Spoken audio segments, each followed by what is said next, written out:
여기 한 남자가 있습니다. 이 남자는 어릴 때부터 노래와 춤이 세상에서 제일 즐거웠습니다. 학교가 끝나면 친구들과 운동장을 빌려 춤을 추고 집에서는 몰래 노래를 녹음했죠. 그런데 부모님은 말했습니다. 그래도 대학은 가야지. 그 약속으로 그는 결국 연세대에 입학했습니다. 그리고 졸업 후 가수가 되었죠. 비닐 바지를 입고 미친 듯이 무대 위를 뛰어다니던 그 남자, 바로 박진영입니다. 그런데 어느 날 방송국 국장이 그를 불렀습니다. 진영아, 넌 연대 나왔잖아. 다른 애들이랑은 다르잖아.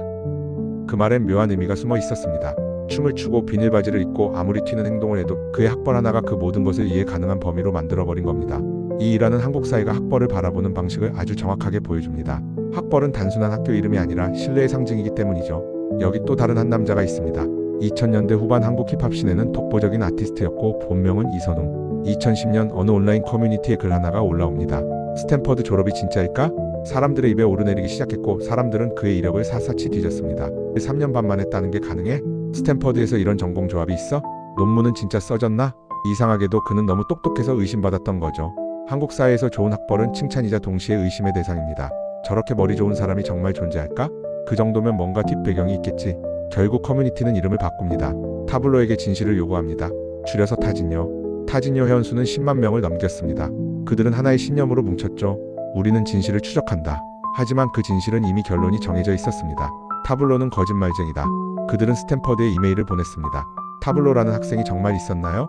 학교는 여러 차례 실제 학생이었고 학위도 확인됐다고 답했습니다. 하지만 사람들은 믿지 않았습니다. 왜일까요? 그건 사실 여부의 문제가 아니었습니다. 믿음의 문제였기 때문이죠. 스탠퍼드라는 이름, 그 완벽한 학벌이 그들 눈에는 현실의 범주를 벗어난 신화처럼 보였던 겁니다.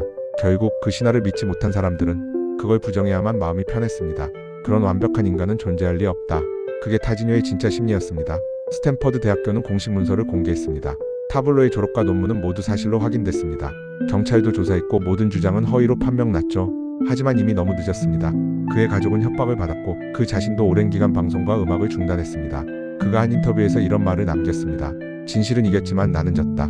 그의 학벌은 다시 증명되었지만 그 학벌이 낳은 상처는 사라지지 않았습니다.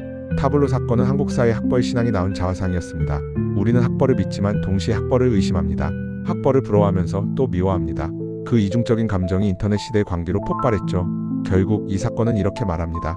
학벌은 진실의 증거가 아니라 편견의 증거가 될 수도 있다. 타블로는 음악으로 다시 돌아왔습니다. 하지만 그가 남긴 상처와 그 상징성은 여전히 남아있습니다. 그리고 지금도 우리는 누군가의 스펙을 볼 때 그 이름표 뒤에 인간을 보기보다 진짜일까? 하고 의심부터 하지 않나요? 그게 바로 타진요의 시대를 만든 심리입니다. 학벌이 신뢰의 기준이 된 사회는 결국 불신의 사회가 되었습니다. 한국 사회에서 학벌은 오랫동안 인간을 평가하는 가장 간편한 도구였습니다.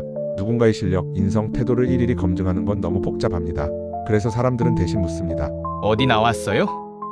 이 질문 하나면 그 사람의 지능, 성실함, 심지어 가정환경까지 추정할 수 있다고 믿습니다. 학벌은 그렇게 인간을 이해하는 가장 효율적인 편견이 되어버렸습니다. 이 구조는 19만 7080년대 산업화 시기 인재를 빨리 뽑아야 했던 사회적 필요에서 시작됐습니다. 당시 국가는 시험으로 인재를 선발했고 기업은 그 시험의 결과인 대학 이름을 신뢰했습니다. 즉, 좋은 대학 출신 검증된 인재라는 공식을 만들어버린 것이죠. 그건 일종의 경제적 효율성의 산물이었습니다. 그런데 이 공식이 너무 완벽하게 작동한 나머지 시간이 지나도 아무도 그 체계를 의심하지 않게 됐습니다. 공무원 시험, 공기업 채용, 대기업 입사, 심지어 결혼 시장까지 학벌은 여전히 인간의 가치와 신뢰를 보증하는 보이지 않는 인증마크로 남아있습니다. 박진영의 이야기는 그래서 상징적입니다. 그가 예술가로서 자유롭게 춤을 추었지만 사람들은 그의 비닐바지보다 연세대에 먼저 안심했습니다. 그래도 명문대 출신이니까 미친 사람은 아니겠지.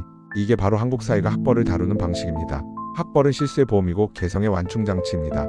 한편으로는 슬픈 일이기도 합니다.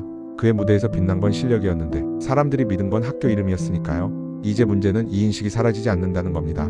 아무리 세상이 바뀌어도 서울대, 연세대, 고려대라는 이름은 여전히 사람들의 무의식 속에 신뢰의 표식으로 남아있습니다. 이는 단지 교육 문제가 아니라 사회 구조 전체의 관성입니다. 한국의 기업은 학벌을 통해 인재를 필터링하고 부모는 자녀의 학벌을 통해 미래를 예측하며 사람들은 학벌을 통해 자기 불안을 안정시키려 합니다. 학벌은 그래서 실력이 아니라 불안을 관리하는 수단이 되었습니다.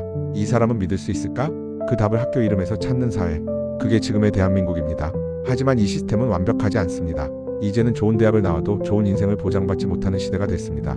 유튜버, 개발자, 디자이너, 1인 크리에이터, 이들은 학교 이름보다 결과물로 평가받습니다. 새로운 세상에서는 학교 브랜드가 아니라 자기 브랜드가 중요해지고 있는 겁니다. 그럼에도 우리는 여전히 누군가의 학벌을 물으며 안심하죠. 그건 오래된 습관이자 사회가 만든 집단적 주문과도 같습니다. 박진영의 비닐바지는 그래서 우리에게 묻습니다. 당신은 나의 음악을 보나요? 아니면 내 학벌을 보나요? 오늘날 학벌은 여전히 강력한 사회적 언어입니다. 하지만 그것은 실력을 증명하지 않습니다. 오히려 실력을 가리는 커튼이 될 때가 많습니다. 한국 사회가 진짜로 성장하려면 우리가 믿는 그 커튼부터 걷어내야 합니다. 학교 이름이 아니라 그 사람이 만든 결과물로 평가받는 사회. 그게 진짜 학벌 없는 세상의 시작일지도 모릅니다.